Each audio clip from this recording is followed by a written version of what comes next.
This is the Sports Business Classroom audio experience with Ben Taylor. Welcome to episode 3 of the series featuring Ben Taylor. If you're not familiar with Ben's work, I highly encourage you to check it out. He is one of the smartest guys I know when it comes to analytics and basketball analysis in general. But also, and this is really important, Ben's really great at distilling all that info for people like you and me. Fans, journalists, those of us who don't have degrees in stats or economics. Ben makes all this stuff really understandable and accessible. You can find his work at thinkingbasketball.net. He's written a book by the same name, Thinking Basketball, available in all the usual places. He also has an excellent YouTube series and a podcast. Again, all of those under the Thinking Basketball name. You can also find him on Twitter at LG35. That is L spelled out, ELGEE 35. In this episode, Ben and I tackle one of the toughest areas in basketball analytics, and that's defense. We have tons of box score data to quantify offense and to rate and rank players based on their scoring efficiency, their playmaking, but defense is so much harder to quantify, and it's so much more than blocks and steals, and even those age-old stats don't tell us enough. So how do we go about rating individual defense? And are any of these publicly available metrics really worthwhile? We'll tackle those questions through a more specific question, which is, just how good a defender is Nikola Jokic? Have we underrated him, overrated him, properly rated him? Is the gap between Jokic and Joel Embiid, who of course won MVP over Jokic in part based on his defense, is that gap as big as some of us seem to believe? Ben walks us through the discussion with a lot of really great insight and info. If you missed the first 2 episodes in this series with Kevin Pelton and Corey Jez, you can find them in this same feed. You don't need to listen in order, but we did cover some of the basics of analytics in episode 1 and tackled some of the all-in-one stats in episode 2. So if you're new to all this, could be helpful to get that overview first, but either way, I think you're really going to enjoy this discussion with Ben Taylor. Hey everyone, I am Howard Beck, and I will be your host for the next 4 episodes of this podcast as we delve into basketball analytics, the whys and hows, the do's and the don'ts, with a series of experts who, frankly, know way more than I do on the subject. I guarantee you I will be learning as much as you will be, and frankly, that was part of my goal in devising this series. You see, I've been covering the NBA as a journalist for 26 years, and a lot has changed in that time. The way the game is played, the way it's covered, the way we analyze it and discuss it.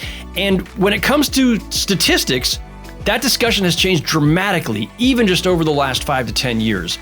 The tools we use, the terminology, the vast amount of data that's available now. Our conversations about the game are smarter now because of it all, but, well, it can be enough to make your head spin too. I've done my best as a reporter to learn as much as I can, but I still get tripped up at times, and I've often thought, why isn't there a course we can all take, fans and media alike, to learn how to best use all these new stats?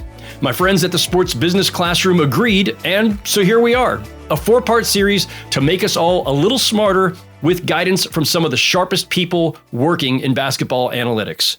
Okay, let's get to it. Now, very pleased to be joined by Ben Taylor. Ben, welcome.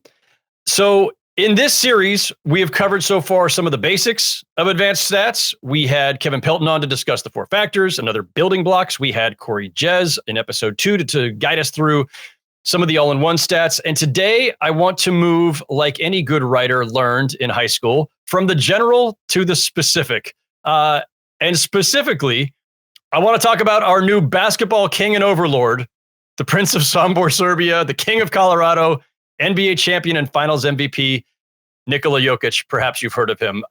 This has been a banner year, Ben, for Jokic debates, and we're not going to wade into those, although we might touch on it in passing. But I think it's a good time to reassess the conversation and how we assess Jokic, and especially his defense, because that was a really big part of the MVP debate. We know he's a one-man offensive juggernaut. We know he can score at an elite level, pass at an elite level, rebound at an elite level, fills the box score, but he's not a shot blocker, not a prototypical rim protector. He's not Rudy Gobert. He's also not one of these new age, super mobile, defend every position types. He's not Bam Adebayo. He's not Jaren Jackson Jr. And so I think we have a harder time getting a sense of how to evaluate his defense. But the Nuggets just won a championship with Jokic anyway, and with a team defense that ranked as, I think the official term is meh during the regular season. So I ask you, Ben Taylor, have we underestimated Jokic's defensive abilities? What does the data tell us about his true value?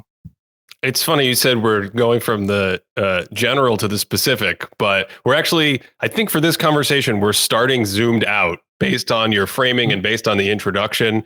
And we're going to have to drill down on, I think, some very interesting facets of that conversation. And so what I'm alluding to is, how do we even know how good someone is defensively in the first place, right? A lot of the times I feel like when we talk about what does the data tell us, sometimes it's couched in this assumption of, well, I can see with my eyes that this player's terrible, but the data says he's good. So is the data wrong? Are my eyes wrong? Is it somewhere in between? And sometimes you look at it from the opposite perspective. You'll have, I get a lot of comments on YouTube videos and things like that where people are like, hey, Jokic, to use him, because we're going to talk about him, Jokic is an elite defender. That's what I look at, these metrics that I like to use for defense, and they have him in the 95th percentile. And so everyone who says he's weak defensively is underrating him, and they're not looking at the numbers. It's not a trivial question, right, Howard? It's like, how do we actually say with a degree of certainty how good someone is at basketball? And then specifically, how do we apply that to defense where, as we'll talk about, the actual tools we have for measuring defense are not as refined. They're not as granular. And maybe the entire concept of defense is more complex. Therefore, using data is more complex and nuanced and might just give us a fuzzier signal anytime we talk about defenders. So that being the case, it sounds like we have more landmines, in essence, trying to use the data, especially publicly available data, to assess defense than we ever would with offense, right? There are certain things we know with offense, right? We know how much you scored. We know how many shots it took you to score, and we can make that about your efficiency based on field goal percentage or effective field goal, true shooting percentage. We can do it on points per possession. There's all these different ways that we can feel fairly confident that we can match our eye test to the data, right? And so defense, as we know, this has been this kind of mystery box in some ways, even in the analytics age of trying to find a way to do it. So are there at least some starting points? If we're going to try to use the data to make, I don't want to say make the case, because that presupposes that there's a case to make, right? If we're using the data as you should from an objective standpoint, I want to know, is Nikola Jokic an effective defender? Is he underrated? Is he overrated? Where would he rank among all players at his position in the NBA? Where do I start? Where do we look? So let's start with something you just said about offense. On offense, we know where you shot from. We know who shot it. Now we even chop up the types of possessions, transition, half court, pick and roll if you get hand tracking or you get a computer chopping up the data.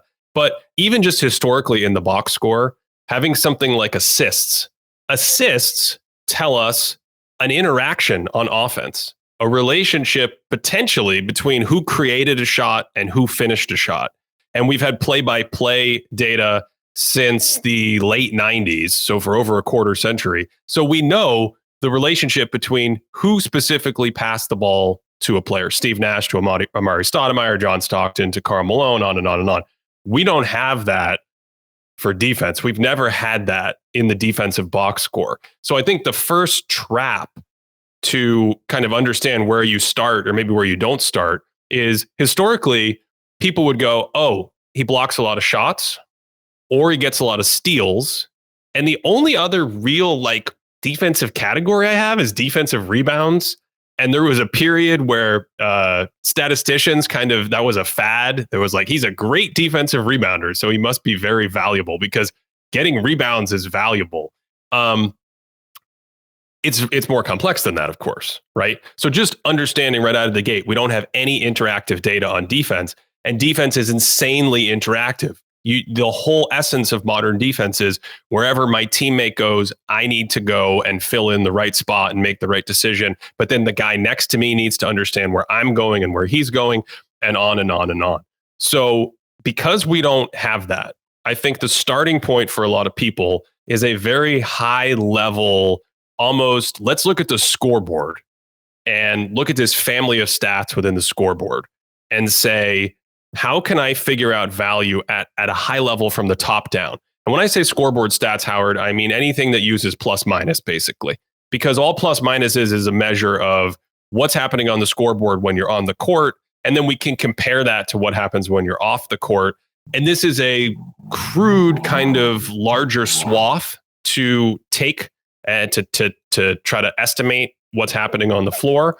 But this is where we get our acronym soup of RAPM, adjusted plus minus, EPM, estimated plus minus, which is probably, as we record this, the best single one number metric. And it's taking other things. It's trying to take tracking data and so on and so forth. But really, on some level, it's saying, I want to try to make a prediction about the scoreboard, the correlations I see between this player going in the game and coming out of the game when I look at the scoreboard. What else? We have LeBron at B-Ball Index. There's all these stats that do this, right? And you could just even look at the raw data itself. You could look at plus minus or really on off and see how good is this guy, how good is this guy's team defensively when he's on the court, and what happens when he checks out of the game. That doesn't tell us anything about how they play. It doesn't fill in the context of the team or their role or what the coach is asking, or when they might be paired with a teammate that is also a great defender, or when they might be paired with a teammate that is messing everything up constantly and dragging everyone down with them. But I think because we don't have really specific tools to work with, that is one place to start. But we're going to triangulate as we go through this conversation, because that's top down. The question is there any other sort of bottom up granular data we could look at that would be the analog of like assists or shot location or something like that? Okay, so do we have that? I mean, is there something else to look at? What are we missing? We have some tracking data now. The issue with some of the tracking data, well, I'll give you an example for like play-by-play data that we've had. You can go in the play-by-play and see who's drawing offensive fouls.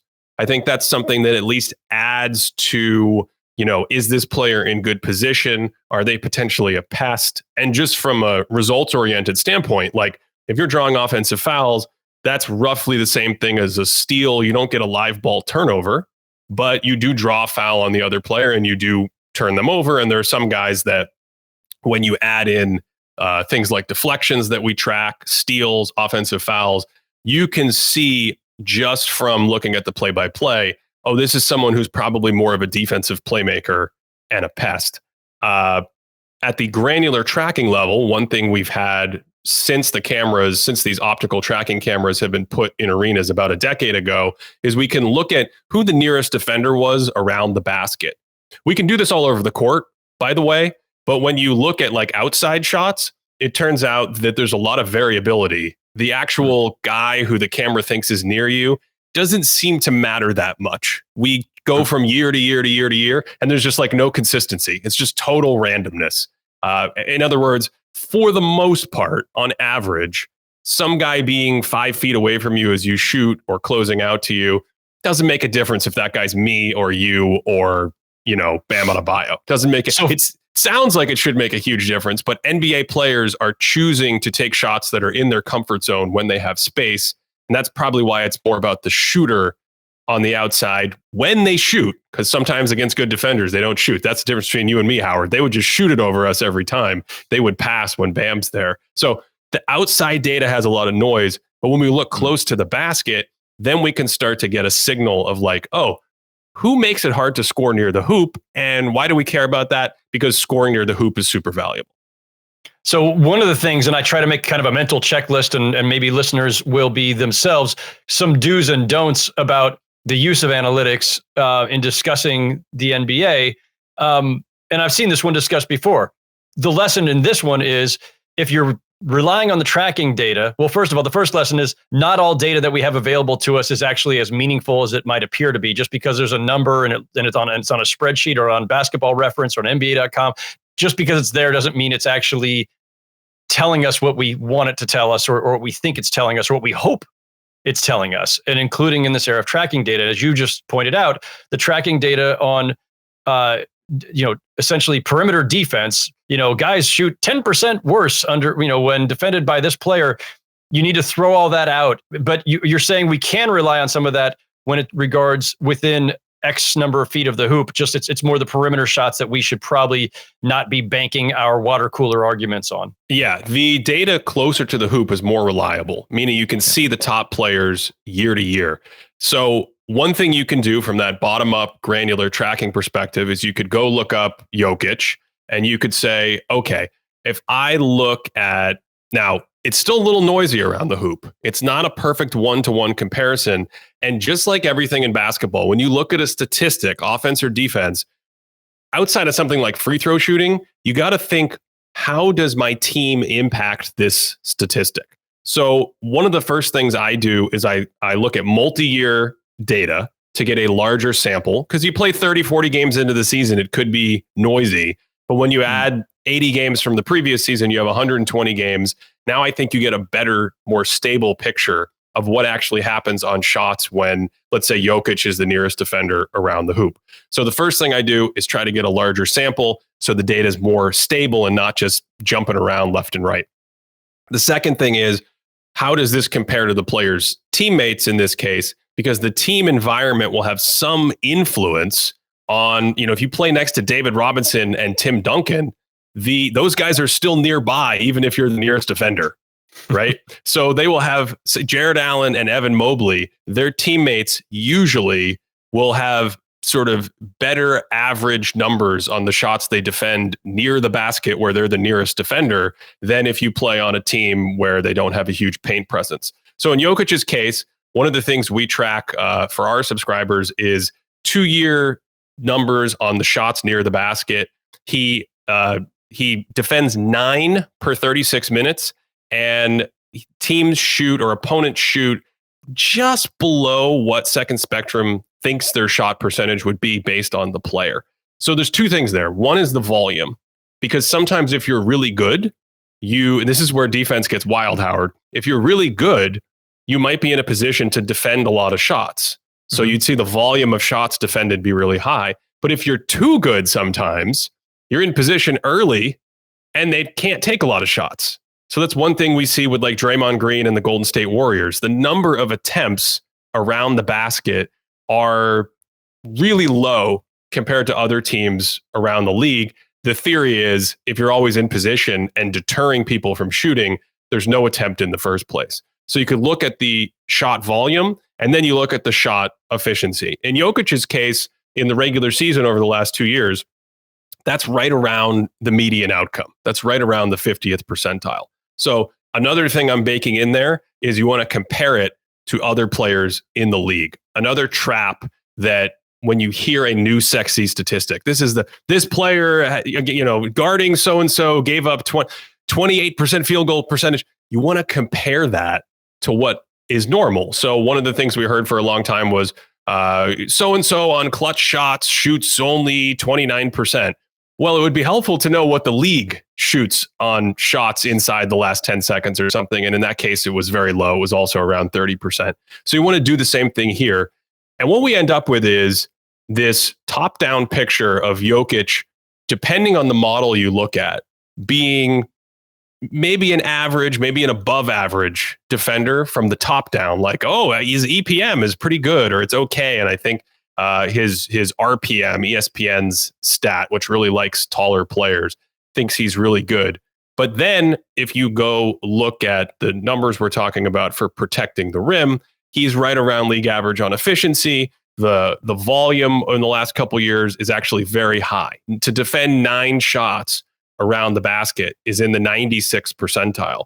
And so this raises more questions. It makes you go, is he really, really active and in good position and players feel comfortable shooting because he's not a shot blocker? Or is it just that they're constantly attacking him around the hoop because he's not really much of a resistance force? And do you have a view of what that answer is? Well, I think the dirty little secret of just about every stats lesson is you want to go look at the film. And you want to go look at the film to improve the quality of your data, essentially. That is qualitative data that you're looking at. And you're going and saying, okay, we might not have some normalized box score number for this, but I can track the film and see, 80% of the shots I just saw in the last, 20 games that I scouted came in this situation where Jokic is playing pick and roll in a particular coverage, and he's so good at recovering back to the defender. They take these little 5-foot, 8-foot shots around the basket. And yes, because he's not super vertical, he doesn't block a ton of shots. That's another data point we have. He doesn't provide the most resistance, but he's really good at positioning. And I think as you go through these exercises, Howard, what you end up doing is you end up mapping the context of the data with what you're seeing with the player. And you could start to say something like, okay, so in Jokic's case, not a great vertical presence, good positioning, especially this year, probably quicker feet, really good anticipation mapping the game, incredibly good hands. I mentioned blocks earlier. The league has changed, much to my chagrin, the way they track blocks over the years. And so in the old days, if you were under the basket and you brought the ball up and you were thinking about shooting and Karl Malone swiped down and then you grab the ball again, that's nothing. That's not tracked. If Karl Malone swipes down and steals it, it's a steal. These days, what they're doing is that swipe down has now become a block. So you'll see these games where Kyle Lowry in the Eastern Conference Finals or one of the finals games had 4 blocks, but he didn't actually get a shot that anyone was attempting above their head. It was all of these strips down low. So this is yet another sort of lesson of understanding what the data is tracking. What is a rebound important? What is that tracking? Is an assist important? What is that actually keeping track of? Are you just throwing it into Kareem in the post and he's doing his thing? Or are you collapsing the defense and kicking it out to an open shooter and creating value that way? All these lessons apply across the board. All right, so let me hit one of the just first, big kind of headline type questions, right? The thing that everybody wants to know because everybody wants the quickest answer, the easiest answer. I don't want to go through all of this complicated data, Ben, and then have to go to the film. And I don't have time for that. I got a water cooler to get back to win this debate against my buddy who's telling me that Joel Embiid is 72 times better defender than Nikola Jokic based on blocked shots and steals and maybe defensive rebounds, which, as you have already noted, are kind of overrated, possibly. So I need to go win the debate, Ben. I need to go to Basketball Reference or NBA.com or somewhere and find the data. Are there any defensive metrics that are actually worth using, whether to win the debate or whether simply as a reference point when we are trying to do, all jokes aside, an actual evaluation of, hey, how do I weigh Jokic versus Embiid or Jokic versus replacement level center? Or, hey, maybe he's gone, maybe he's injured and we're trying to figure out how much they're losing without him for these next 10 games that they're plugging in Thomas Bryant or something. Are there any defensive metrics publicly available that actually can give us a better sense of things without getting too in the weeds? Yeah, I think so. And I think the dirty secret is whether we're talking about Jokic versus Embiid defensively or Michael Jordan versus LeBron James or whatever the debate is, I think there's only a certain amount of confidence or certainty we can have with splitting hairs in basketball. I think if I had a big takeaway from looking at spreadsheets of data for a very long time, it's that sometimes you can't say the difference between the 5th best player and the 6th best player has a clear gap between them. And sometimes that means the 5th best player could be the 9th best player, or could be the 1st best player. And I think that applies to defense to some degree, even more so than offense. So to answer your question, there are some things that I generally look at throughout the year. Some players, depending on their position or the case, we can get more granular. But the high level data I will look at, I will go check what the on-off looks like with the defensive rating with the player on the court versus off the court. And then similarly, I will start the process by saying, what does defensive EPM say about this player? What does defensive RPM say about this player? What does 538 has a Raptor stat? I like the defensive Raptor box component because it's using tracking data for the most part. It's leaving out the plus minus data, and plus minus data can be very noisy in a small sample. So at the top down, I will check those things. I do like what we talked about earlier, looking at, especially for big men, rim protection numbers, is shots defended around the basket. A similar thing is you can look at the team's shooting profile defensively when Jokic is on the court versus when he goes to the bench. So still a little bit noisy. It's still raw data, but that's another basic thing you can do and say, okay, when Jokic is on the floor, and I'm making these up, I don't have them in front of me, the Nuggets give up 30 shots around the basket and the team shoots 60%. When Jokic is off the floor, they give up 30 shots around the basket and the opposing team shoots 65%.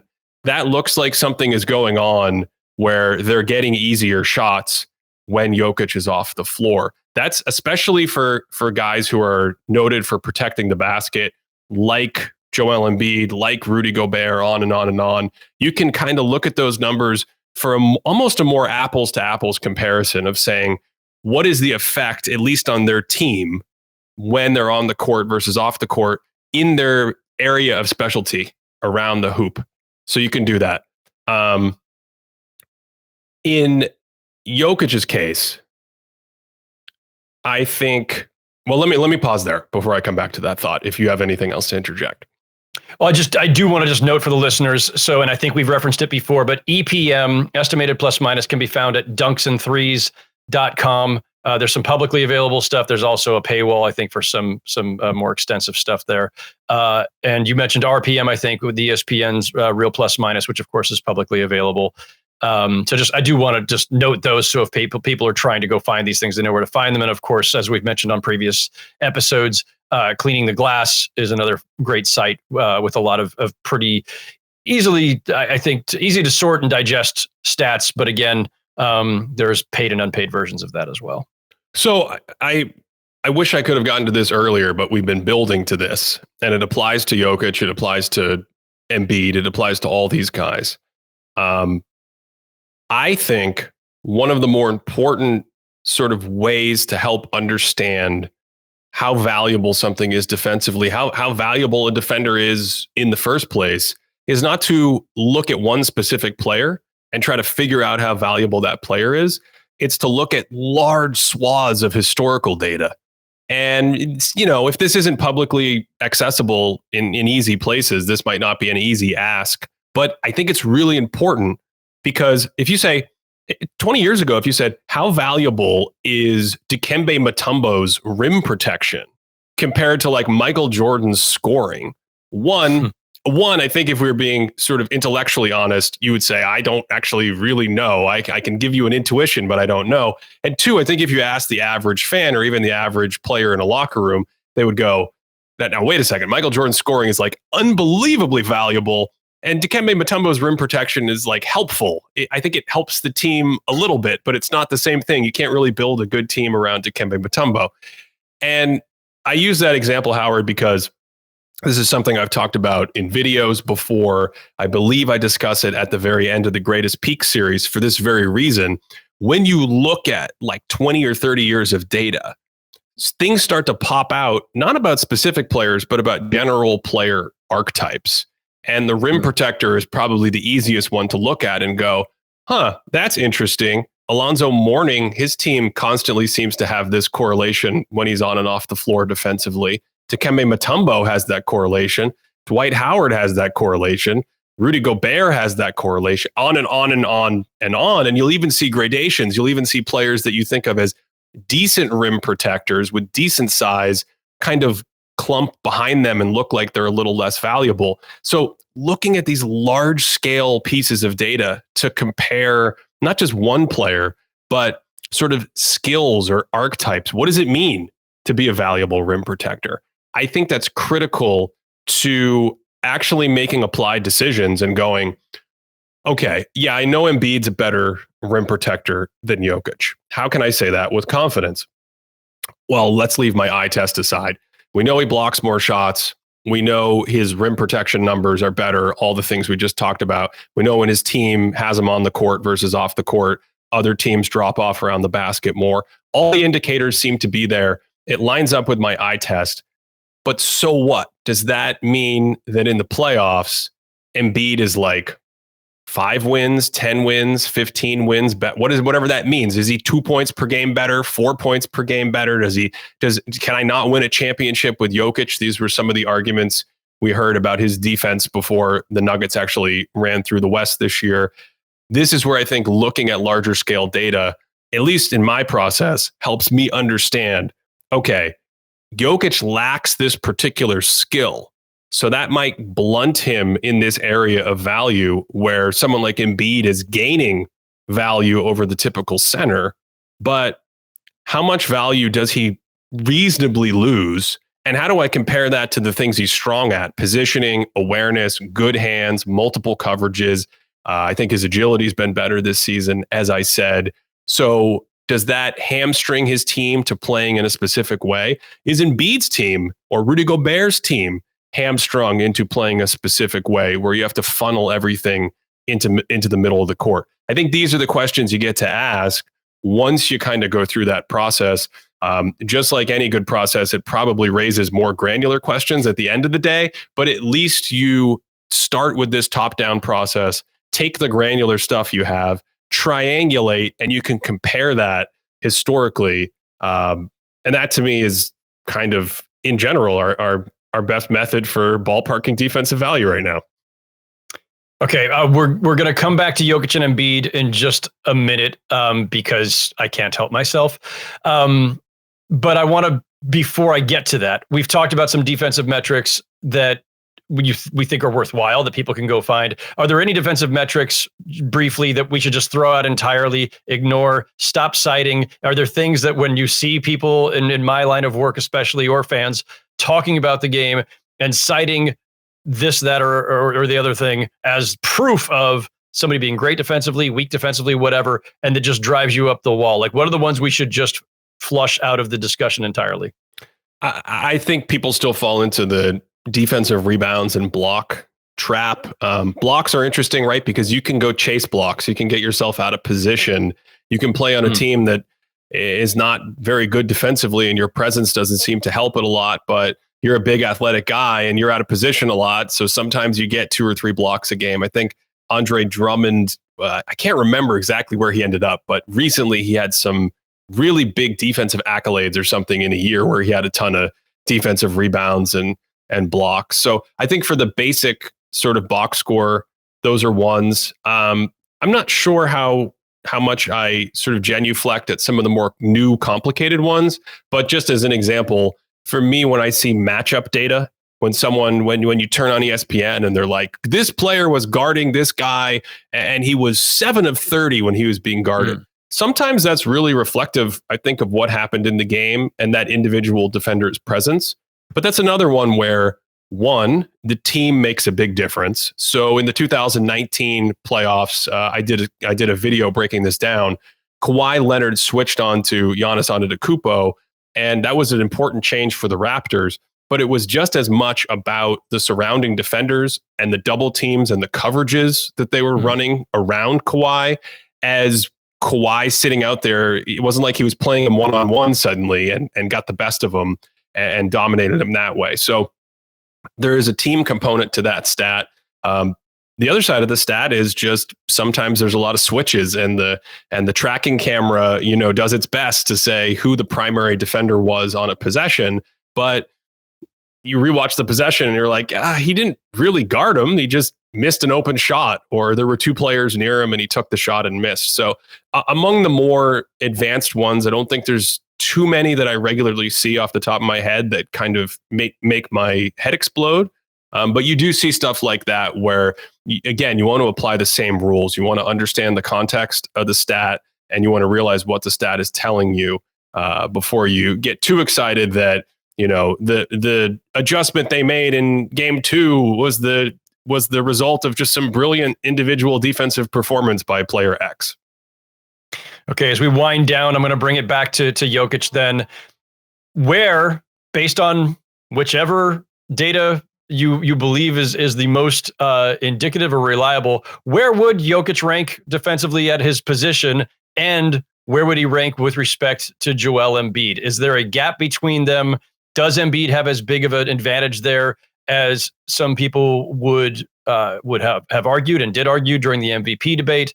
How do we rank those two with respect to each other, and Jokic generally as a center? Yeah, I mean, these kinds of questions in many ways are the $1 million questions now. For me, my process, a lot of film study, a lot of mapping the data we've talked about in the last half hour to the film.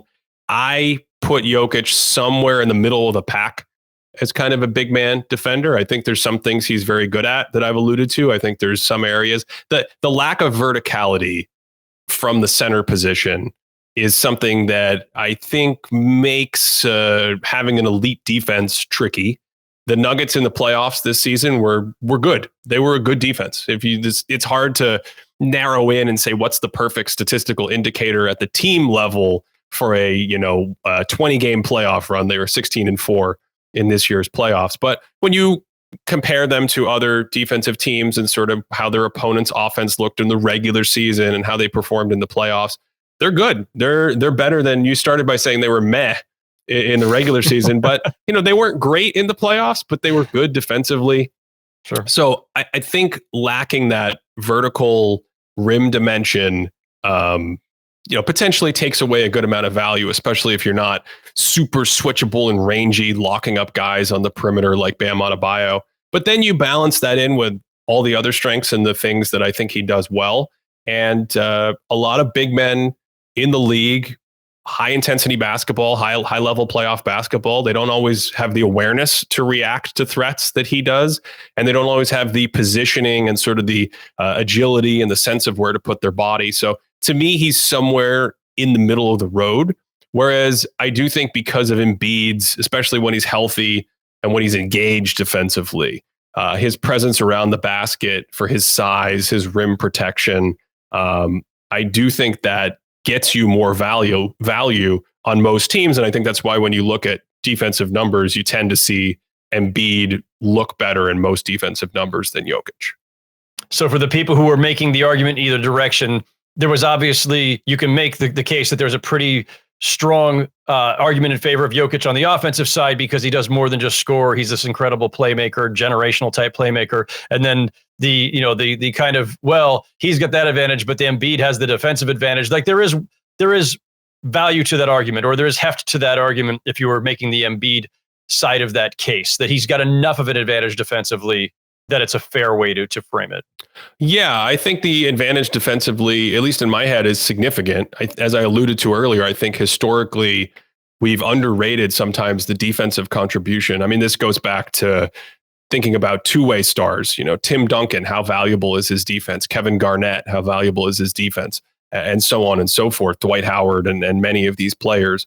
So I do think that you can get some significant ground there. Of course, it's a topic for another day, but Jokic's offense is, does that outpace the ground you gain defensively? For me, it does. And the offensive discussion is a different one in the sense that, I just think he's pushing the boundaries of the very best offensively. And to go back to that larger point, Howard, when we zoom out and look at more data, it does suggest very strongly that the best offensive players in the modern game have more impact than the best defensive players in the modern game. Yeah. So if you were to kind of do he's got the defense checklist and he's got the offense, it does make some sense that you get a little more mileage out of the offense. But no, I think in general, that was a reasonable approach. I do think the data doesn't really anywhere say that Jokic is a horrible, harmful, leaky defensive presence and that you're really, really stuck with him. And I think, of course, that's what we ultimately saw in the postseason. Yeah. All right. I'm going to leave it on this one last thought here. I did refer to the Nuggets defense as meh because they were 15th in defensive efficiency. But in fairness, that was 113.5 points per possession allowed. That was actually only 0.4 points per 100 behind the 10th place team, which was Minnesota. So they were very, very close to the top 10, which has long been our kind of barometer for, do you have a good enough defense to win a title? They were fourth among the 16 playoff teams in defensive efficiency. Small sample size alert, but still. And so it brings me to this, a conversation that I had with some people at the Sloan Conference back in February before we knew that the Denver Nuggets would be the new NBA champions and Jokic our basketball overlord, which was, can you build a good enough defense around a primarily offensive-minded or offensively inclined center like Jokic? And it's something I could apply even to the Sacramento Kings now with Sabonis as their full-time center, wondering if, when this position has long been valued as a defensive anchor, a rim protector, if you have somebody who fits a different archetype, who is more of a scorer, playmaker, but not the quote-unquote elite rim protector, not Dikembe Mutombo, not Rudy Gobert, not Joel Embiid, can that team win a championship? This was a question I put to people in February, and now we have an answer. Yes, you can. So what, if anything, did the Nuggets and Jokic teach us about that question? It's funny. I have long connected this to Dirk Nowitzki in Dallas in my head, because there were similar questions. It just wasn't as center specific. Back in the day, two traditional big men was the more customary way to build a lineup. And so, yes, sometimes Don Nelson would play Dirk Nowitzki at the 5, but in general, he was a 4. And so he was a 4 that didn't give you many of the things that have circled back with Jokic. He's not a great defender. Does he give up? Can he get torched in the playoffs? He doesn't block a lot of shots. He doesn't move super well, but he's a great offensive player. And in the case of the Mavericks, some of the people historically have said, well, yes, they competed, but they had to have these specialized defensive rosters. You had to have Tyson Chandler at the 5, who would go on to win Defensive Player of the Year. Jason Kidd, one of the greatest defensive guards I've ever seen. Sean Marion. So you have to kind of take the trade-off of his defense and what he loses, build defensive players around him, and rely on his offense. This reminded me of that process. And so in some sense, in the back of my head, Howard Jokic was already my overlord, because I was like, I'm pretty sure if they get the right conditions, they can do it. But in both cases, when we look at like those team metrics that I alluded to earlier, both this year's Nuggets and the 2011 Mavs and even the 2006 Mavs that made the finals, they're not like all-time juggernaut teams. And so I think that is where you could say the argument holds water still, that it's harder to build a team with a really, really high ceiling because you're giving something up there. But I don't think, as we've seen recently with the Nuggets, obviously, I don't think these players ever really prohibit you from being good enough, because your offense is so good. They're out there because of that. So with Sabonis, whether it's him or some other person that comes along with this archetype, you, I think, would need to get enough back offensively to really give you a good case to win the championship. But in some sense, that applies to every sort of position that's going to play 40 minutes and take up, 25 or 30% of your salary cap, right? Like you need the juice from the lemon in your star. And I think obviously he provides that on the offensive end. And so defensively, you just have to be good enough. I'll add a follow-up question and answer it, but just throw it out there to think about. What would happen if he truly were what his critics say about him defensively? What would happen if we looked at these numbers and instead of being around league average in some of these areas, it was a disaster, right? It was like the 10th percentile for defensive field goal percentage against. And when he went to the bench, his team was 10 points worse in defensive rating, points per 100 possessions. Then I think you're giving back more of your offense and you're making it harder to build a passable or good defense to win in the postseason. And I think statistically or mathematically, you would see fewer of those kind of teams and players make it deep in the postseason because of this.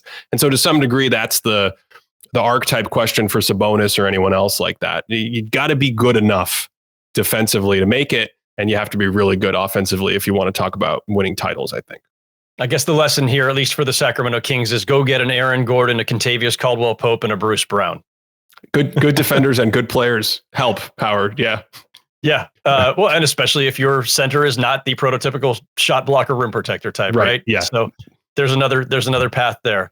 Well, Ben, this has been fantastic. Really helpful. Really appreciate it. Love the info. Where can people find all the other Ben Taylor insights when they're not listening to this podcast? Thinking Basketball podcast, YouTube, patreon.com/Thinking Basketball if you want to get extra content and things like that.